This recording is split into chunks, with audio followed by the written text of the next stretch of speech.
Visa எக்ஸிட்காக போயிட்டுருக்கேன். சலால்தீன்லேருந்து Dubai terminal 2 international airport. அங்கேருந்து நம்ம செக்இன் பண்ணிவிட்டு பஹ்ரைன் போகணும். இந்த ப்ராசஸ்ஸு சிம்பிளாக எப்படி பண்ணுறது எது பண்ணுறதுன்ற மாதிரி நான் காட்டுறேன். இப்போது சலால்தீனில் E43 பஸ்ஸுக்காக வெயிட் பண்ணிகிட்ருக்கேன். கோல்டு சோக் பஸ் ஸ்டேஷன்லேருந்து வரும், அது ஏர்போர்ட் டெர்மினல் 2 வரைக்கும் போவோம். அதுக்காக வெயிட் பண்ணிகிட்ருக்கேன் இந்த ஸ்டாப்பில். இங்கேருந்து அரௌண்டு 5 கிலோமீட்டர், அரௌண்ட் 6 கிலோமீட்டர் வரும் டெர்மினலுக்கு. நம்ம வெஸ்ட் ஜோன் ஆப்போசிட்லேயே இருக்கும். இங்கேருந்து போகிற மாதிரி தான் இருக்கும். இங்கே மெட்ரோ இருக்குது, ஆனால் நமக்கு டெர்மினலுக்கு மெட்ரோ கிடையாது, பஸ்ஸில் போகிற மாதிரி தான் இருக்கும். அங்கேருந்து போயிட்டு டெர்மினல் 2 அந்த என்ட்ரன்ஸ்லேயே இறக்கி விடுவாங்கன்ற மாதிரி சொல்லியிருந்தாங்க. செக் பண்ணுவோம். அரௌண்டு ஒரு 1/2 hour வெயிட் பண்ணியாச்சு, இன்னும் காணோம் பஸ்ஸை. வந்துடும், பார்ப்போம் என்ன ஏதுன்னு சொல்லிட்டு. ஒரு சிக்கலான விஷயமே இதுதான். இப்போ தான் செக் பண்ணேன், 9:05 பஸ் எனக்கு போட்டிருந்தது, அதாவது 9:05. இப்போ 9:30 சொல்லிட்டு மென்ஷன் பண்ணியிருக்காங்க. பஸ்ஸு டிலேனாலும் அதிலே உங்களுக்கு கொடுத்துருவாங்க. 1/2 hour எப்படி வெயிட் பண்ணி தான் ஆகணும். வெயிட் பண்ணுவோம். இப்போது நம்ம ஏற வேண்டிய பஸ்ஸு வந்தாச்சு. மெயினாக 4 கார்டை கையில் எடுத்துக்க வேண்டியது தான். எடுத்துக்கிட்டு இந்த பஸ்ஸு தான் ஏற வேண்டியது தான். வந்துருச்சு, இதில் தான் ஏற போகிறோம்.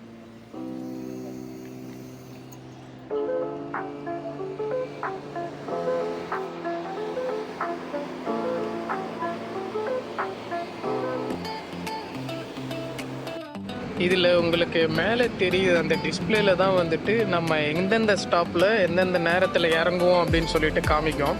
இது ஸ்டாப் பட்டன். அந்த ஸ்டாப் வந்துச்சுன்னா நம்ம இந்த பட்டன் அழுத்தி ஸ்டாப் பண்ணால் நிறுத்துவாங்க. மெயினாக அந்த டிஸ்பிளேவை நம்ம வாட்ச் பண்ணிக்கிட்டே இருக்கணும். அது விட்டுட்டோம் அப்படின்னா பிரச்சனை தான். திருப்பி இறங்கும் போது இதில் கார்டை டேப் பண்ணிவிட்டு இறங்க வேண்டியது தான்.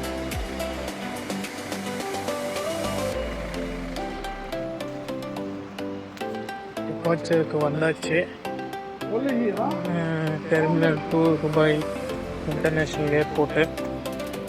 உள்ளே போயிட்டு என்ன பண்ணுறோம் பார்ப்போம். இப்போது இந்த மிஷினில் தான் வந்து நம்ம போர்டிங் பாஸ் எடுக்க போகிறோம். அதை தான் பண்ணிகிட்ருக்கோம். எல்லாமே என்ட்ரு கொடுத்துட்டேன். அப்போ என்னால் எடுக்க முடியல, ஏன்னா அப்போ ஃபோன் தேவைப்பட்டுச்சு. இப்போ எடுக்கிறேன், கண்டினியூ கொடுக்குறேன். இப்போ எல்லாம் முடிஞ்சதும் சீட் செலெக்ஷன் வருது. இதில் வந்து ஆக்சுவலாக எனக்கு அலாக்கேட் பண்ண சீட்டு வந்து 18B.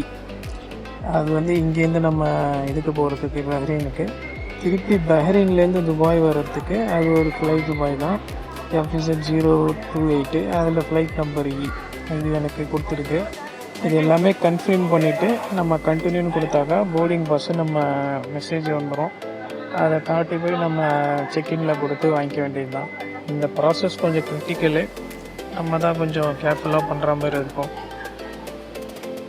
இப்போ ஆல்மோஸ்ட் டன் எல்லாமே. இப்போ எக்கனாமிக் கிளாஸு ஆக்சுவலாக அதுக்கப்புறம் வர பேஜ் பார்த்திங்கன்னா எக்ஸ்ட்ரா எதாவது கேரி பண்ண போகிற மாதிரி இருந்தாக்கா நம்ம அதை செலக்ட் பண்ணலாம். நமக்கு அது பெருசாக எதுவும் தேவைப்படாது, அதனால் அப்படியே கண்டினியூ கொடுத்துக்க வேண்டியது தான்.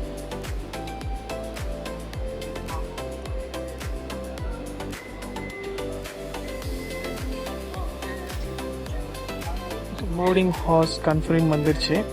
இப்போ நம்ம கொடுத்துட்டு கிளம்ப வேண்டியது தான்.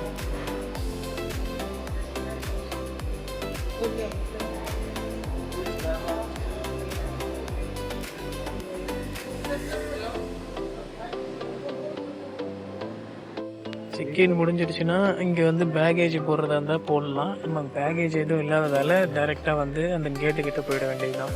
ஆல் டிபார்ச்சர் கேட்டுன்னு சொல்லுவாங்க. அங்கே ஒரு வாட்டி ஃபைனல் வெரிஃபிகேஷன் இருக்கும். அதுக்கு பிறகு நம்ம கிளம்ப வேண்டியது முடிஞ்சிருச்சு. அடுத்தது கேட்டுக்கு போக வேண்டியது தான். ஸ்மார்ட் கேட் வழியாக நமக்கு கேட் 3 நினைக்கிறேன். உள்ளே போய் பார்ப்போம். இங்கே ஒரு வாட்டி இமிக்ரேஷன் செக்கிங் நடக்கும், அதையும் முடிச்சுட்டு போக வேண்டியது தான். இமிக்ரேஷன் செக்கில் ஐ டெஸ்ட்டு இதுமாரி சின்ன சின்ன விஷயம்லாம் முடிச்சுட்டு உள்ளே வர வேண்டியது தான். சம்டைம் ரிஜெக்ட் ஆகிடுது, பாஸ்போர்ட்டையும் அடுத்தது ஸ்கேன் பார்கோடுன்னு, அந்த பார்கோடு வந்து நம்ம மொபைலில் தான் இருக்கும். மொபைலில் தான் நம்ம அங்கே வச்சு ஸ்கேன் பண்ணணும். அது தெரியாமல் எல்லாம் கன்ஃபியூஸ் ஆகக்கூடாது. கொஞ்சம் ரிஸ்க்கு தான். அடுத்தது இமிக்ரேஷன் செக்கிங்கு. அது முடிச்சுட்டு இமிக்ரேஷன் பெருசாக ஒன்றும் இல்லை. நம்ம பேகேஜஸ் ட்ராலியில் வச்சா அந்த பக்கம் பாஸ் ஆகி வெளியில் வரும் ஸ்கேன் பண்ணி. இல்லை வந்தால் நம்ம ஃப்ளைட் நம்பர் இதில் பார்த்துட்டு எந்த கேட்டுன்னு சொல்லிட்டு அந்த ஹாலில் போயிட்டு வெயிட் பண்ண வேண்டியது தான். ஆல்மோஸ்ட் எல்லாமே போயிடுச்சு. உண்மையாக வந்தாச்சு. போய் உட்காந்துட்டு எல்லோரும் ஃபோன் அடித்து இன்ஃபார்ம் பண்ண வேண்டியது தான். கொஞ்சம் ரிஸ்க்கு தான், பார்த்து தான் பண்ணணும். கேட்டு வந்து மேலே பார்க்குற மாதிரி இருக்கும். இது டியூட்டி ஃப்ரீ ஷாப்ஸ் இங்கே உள்ளே இருக்கிறது. இங்கே நம்ம போயிட்டு ஷாப் பண்ணிக்கலாம். பெருசாக எதுவும் அதை பைசா எதுவும் போகாது. நம்ம கேட் வந்து F3ன்றதால இங்கே என்னோட வெயிட்டிங் ஹாலே தான். நம்ம ஒரு 4 ஹவர்ஸ்க்கு இங்கே தான் நம்ம வெயிட் பண்ணி ஆகணும். வெயிட் பண்ணி அவங்க அனௌன்ஸ் பண்ணும்போது நம்ம கிளம்புற மாதிரி இருக்கும்.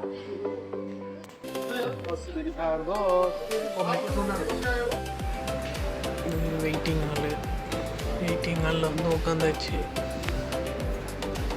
அவுட் சைடில் நமக்கு நிற்க வேண்டிய ஃப்ளைட்டு இதெல்லாம் நின்றுட்டுருக்கு. நமக்கு எப்போ ஃப்ளைட்டோ அப்போ கூப்பிடுவாங்க, போக வேண்டியது. எல்லாத்தையும் முடிச்சுட்டு வந்தாச்சு. 2:10க்கு தான் ஃப்ளைட்டு. மணி இப்போ 10 தான் ஆகுது. 10, 11, 12, 13 அது வரைக்கும் நம்ம இங்கே தான் உட்காந்துருக்கணும்.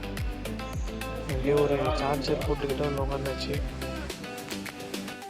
என்ன இஷ்யூ அப்படின்னா F3 நமக்கு கொடுத்த கேட்டு, ஆனால் சடனாக சேஞ்ச் பண்ணிட்டாங்க F8ன்னு சொல்லிட்டு. அதை தேடி தான் போயிட்டுருக்கு. பார்த்தீங்கன்னா கூட்டம் தள்ளுது. நல்ல வேலை நம்ம அங்கேயே உட்காந்துருந்தோம் அப்படின்னா அவ்வளோதான். ஒரு ஃப்ளைட் ஏதாவது டிலே ஆச்சுனாக்கா அதுமாரி கேட் சேஞ்ச் பண்ணுவாங்க. Flight 1 hour delay, 14:10. ஆனால் இப்போ டைம் வந்து 15:10ன்னு சொல்லி காமிக்குது. என்ன பண்ணுறது, வெயிட் பண்ணி தான் ஆகணும். ஃப்ளைட்டு டிலேனா என்ன செய்ய முடியும். 1 ஹவர் கழித்து அனௌன்ஸ் பண்ணுவாங்க. அனௌன்ஸ் பண்ணும்போது போக வேண்டியது தான். என்ன எது சாப்பிட்ணுன்னு நினச்சாலும் எல்லாம் 50 ரூபா 60 ரூபாய்க்கு மேலேயே இருக்குது. பார்ப்போம். ஒரு பிஸ்கெட்டையும் ஒரு ஜூஸையும் குடிச்சிட்டு உட்காந்துருக்கோம். எப்போ கூப்பிடுவாங்கன்னு தெரியல. Wait and watch. அதனால் செக்இன் வந்தாச்சு. F8 லைனில் நின்றுருக்கு. இப்போ செக் பண்ணிவிட்டு நம்ம ஃப்ளைட் ஏற வேண்டியது தான். ஃப்ளைட் ஏறுறதுக்கு முன்னாடி பஸ் ஏறணும். வெளியாக பஸ்ஸில் ஏறியாச்சு.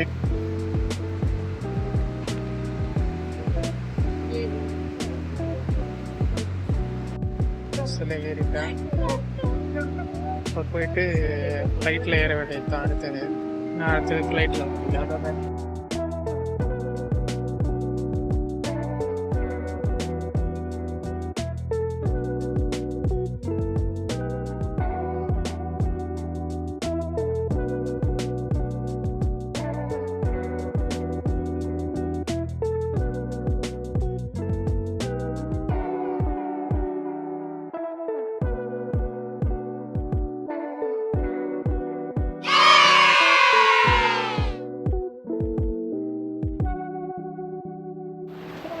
நம்ம போகிற ஃப்ளைட் இது தான்.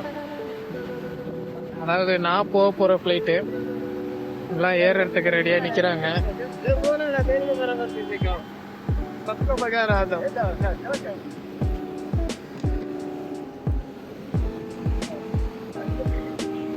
இந்த பக்கம் டெர்மினல் 1 இருக்குது.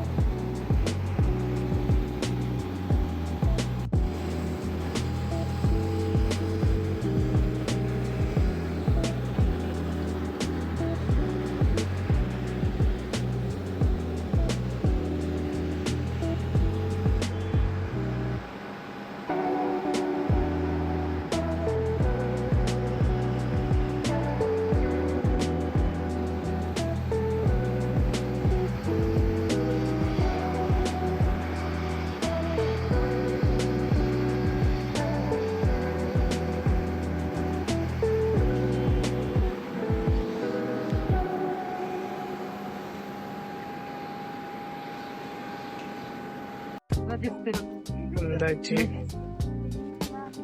நம்ம சீட்டை தேடி கண்டுபிடிக்க வேண்டியது தான்.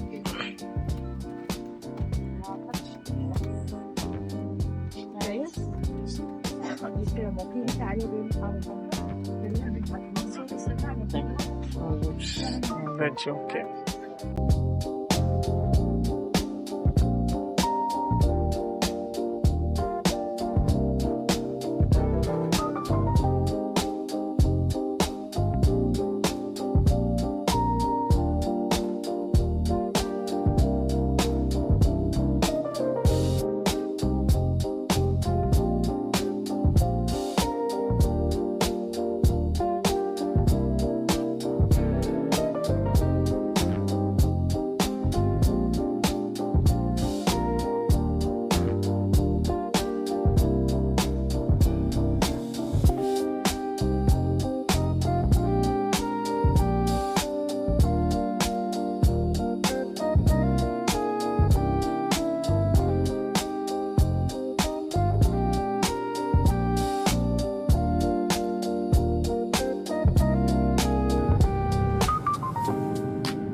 பஹ்ரைன் வந்தாச்சு. இதுக்கப்புறம் எங்க போறதுன்னு தான் தெரியல. ஓ அப்படியே அடுத்தது டிபோச்சர் தான். பஹ்ரைன் ஏர்போர்ட்டுக்கு வந்தாச்சு.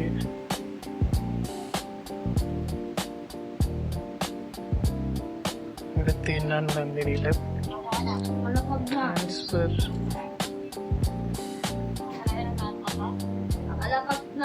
வழியா முடிச்சுட்டு போர்டிங் பஹ்ரைனில். அடுத்தது நம்ம கேட்டது எங்கே இருக்குதுன்னு சொல்லி கேட்டை பார்க்கறதுக்காக போயிட்டுருக்கோம். இதுதான் பஹ்ரைன் ஏர்போர்ட். நல்லாவே மெயின்டைன் பண்ணுறாங்க ஏர்போர்ட்டை. நல்லா தான் இருக்குது, நல்லா நீட்டாக இருக்குது. க்ரௌடு ஒன்றும் பெருசாக இல்லை. நிறைய ஷாப்ஸ், அதேமாரி டியூட்டி ஃப்ரீ ஷாப்ஸ் இந்த ஏர்போர்ட்லேயுமே இருக்குது. இப்போ நம்ம கேட்டு எங்கன்னு பார்த்துட்டு போக வேண்டியது தான். ஏர்போர்ட்டு அதை விட பஹ்ரைன் ஏர்போர்ட்டு ஓகே, நல்லா இருக்கு.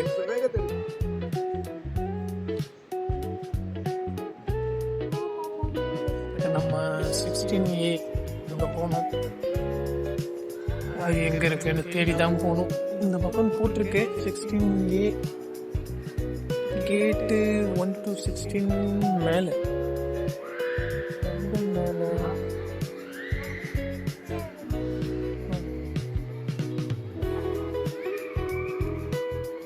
16 16A பார்த்தாச்சு.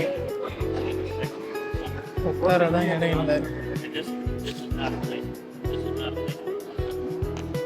16A இங்கே தான் இருக்கு. எல்லாமே போர்டிங் பஸ்ஸை காமிச்சு விட்டுருவாங்கன்னு நினைக்கிறேன். Okay, gate 16A. ஏர்போர்ட்டை நல்லா வச்சிருக்காங்க, சூப்பராக இருக்கு.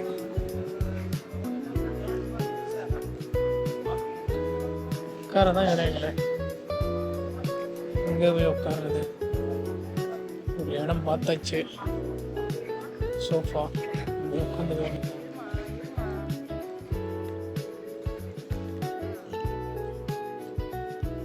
அவ்வளோதான், இப்போ பஹ்ரைன்லேருந்து துபாய் கிளம்பியாச்சு. என்ன இந்த ப்ராசஸ்ஸு கொஞ்சம் சிக்கல் தான். தெரியாத ஆட்கள் யாராவது வந்தாங்கன்னா மாட்டிட்டு முழிக்க தான் செய்யணும். இங்கே ஓரளவுக்கு ஒரு 2 மணி நேரம் வெயிட் பண்ணுற மாதிரி ஆயிடுச்சு. கொஞ்சம் கஷ்டம்தான். அப்போ இந்த வீடியோ யாருக்காவது யூஸ்ஃபுல்லாக இருக்கான்னு பார்க்கலாம். யூஸ்ஃபுல்லாக இருக்கும்.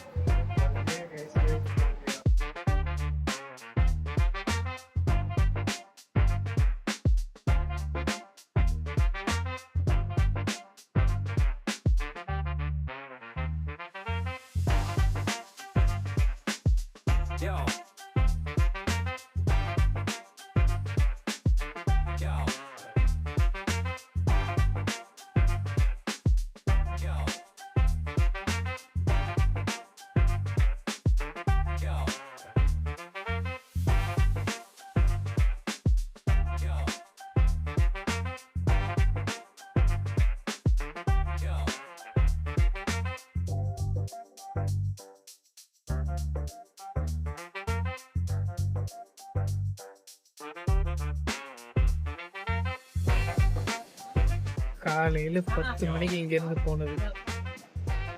நான் 5 மணிக்கெலாம் எழுந்திரிச்சிட்டேன். இப்போ மணி வந்து துபாய் டைமுக்கு 1 12 ஆகிடுச்சு. காலையிலேருந்து வெறும் பிஸ்கெட்ஸு தண்ணி வச்சே ஓட்டியாச்சு. இந்த விசா எக்ஸிட் வந்து என்னை பொறுத்த வரைக்கும் பஸ்ஸில் பண்ணுறது பெட்டர். ஃப்ளைட்டில் போயிட்டு அதெல்லாம் நம்ம இங்கே பிடிச்ச வேலை ரொம்ப அலைச்சல். நீங்கள் அங்கே போ இங்கே போ. மெயினாக வந்து நிறைய பேருக்கு இருக்கிற குழப்பம் அதுதான், போர்டிங் பஸ்ஸு ஃபிசிக்கலாக தேவையா அப்படின்னு சொல்லிட்டு. ஃபிசிக்கலாக தேவைப்படல, எல்லா இடத்துலையும் ஃபோனு காமிச்சே போயாச்சு. அந்த ஃபோனில் இருக்கிற கியூஆரை ஸ்கேன் பண்ணி அலோவ் பண்ணிட்டாங்க. போர்டிங் பஸ்ஸு நிறைய பேருக்கு இருக்கிற குழப்பம் ஃபிசிக்கலாக வேணும் அப்படின்றது ஒரு குழப்பம். ஃபிசிக்கலாக தேவைப்படலை, ஸ்மூத்தாக போயிட்டு வந்தாச்சு. ஃப்ளைட் எக்ஸ்பீரியன்ஸ் வேணுன்றவங்க போகலாம். ஆனால் ரொம்ப ஒரு டென்ஷனாகவே ஓடிட்டுருக்கோம். கேட்டு அப்பப்போ சேஞ்ச் பண்ணிகிட்டே இருக்காங்க. அதெல்லாம் கொஞ்சம் சிரமமாக தான் இருக்கு. இதெல்லாம் அட்ஜஸ்ட் பண்ணிட்டு பண்ணுறவங்க ஓகே போகலாம். இல்லைன்றவங்க இது செட் ஆகாது, பஸ்ஸு பெட்டர். ஏன்னா பஸ்ஸுனா நம்ம கூட வருவது எல்லாமே ஒரு ரீசனுக்காக வருவாங்க. இதே நம்ம ஃப்ளைட்டுன்னும் போது அங்கே போகிறவங்க இருக்கிறாங்க, வரவங்க இருக்கிறாங்க, நம்மள மாரி ஆளுங்க இருக்கிறாங்க. தேடி கண்டுபிடிக்கிறது கஷ்டம். எல்லாருக்குமே ஒரு தயக்கம் தான். இந்த தயக்கத்தை வந்து இது பண்ண முடியல. அதனால பஸ்ஸு ப்ரிஃபர் பண்ணுறது கரெக்டுன்னு நான் நினைக்கிறேன். கடையில் நெஸ்டோவில் இருக்கேன், ஹைப்பர் மார்க்கெட்டில். குட் மார்னிங் சொல்கிறாங்க எல்லாருக்கும். என்ன பண்ணுறது, மார்னிங் கிளம்பி மார்னிங் ஆகிப்போச்சு. இன்னும் ரூம் போய் சேரல. பசி, பயங்கர பசி. சரி சாப்பிட்றலாம் அப்படின்னு சொல்லிட்டு, எனக்கு காசு போனாலும் பரவாயில்லடா, யாவது போய் நல்ல சாப்பாடாக சாப்பிட்ரு அப்படின்ற ஒரு இதுதான். சாப்பிட்டாச்சு, சாப்பிட்டுட்டே இருக்கேன். ஒரு 1 hour ஆகும் சாப்பிட்டு முடிச்சு. ரூம் இப்போ பக்கத்தில் தான் இருக்குது, ரூம் பக்கத்தில் வந்துட்டேன். இதுக்கப்புறம் எனக்கு பயம் இல்லை. காஸ்ட் வைஸ்ன்னு பார்த்தாக்கா இது ஒரு 500 ஜாஸ்தியாக வருது. அரௌண்ட் நம்ம ஊர் காசுக்கு ஒரு 13,000 ரூபாய் கிட்ட வரும். அதனால பஸ்ஸுனா அந்த 500 கம்மி. எல்லாமே காஸ்ட் தான். இதுக்கே வந்து நிறைய பேர் அங்கே விசா வரலன்னு வெயிட் பண்ணிட்டு இருந்தாங்க. 2-3 பேர் கிட்டத்தட்ட நாங்கள் 5 மணி நேரமா உட்காந்துருக்குறோம் அப்படின்னு சொல்லி. ஆனால் ஆன்லைன்ல செக் பண்ணி பார்த்தா அவங்களுக்குலாம் விசா வந்திருக்கு. அது தெரியாமலே டிராவல்ஸே நம்பிட்டு உட்காந்துருக்காங்க. இந்த மாரி லேட் நைட் ஆயிட்ட பிறகு டிராவல்ஸ்காரங்க அவங்களுக்கு சரியா ரெஸ்பாண்ட் பண்ண மாட்டேன்றாங்க. மார்னிங்கேனா ஓகே அவங்க கொடுத்துருவாங்க, லேட் நைட்ல யாரும் பெருசா ரெஸ்பாண்ட் பண்றது இல்லை. ஓகே, நம்மளோட எக்ஸ்பீரியன்ஸ் இதுதான். போயிட்டு வந்தாச்சு. நிறைய இதுல வந்து அந்த அளவுக்கு பெருசா என்னால எடுக்க முடியல. ஏதாவது டவுட்னா ஃபியூச்சர்ல வேணா கேட்டு தெரிஞ்சுக்கலாம். அவ்வளவுதான்.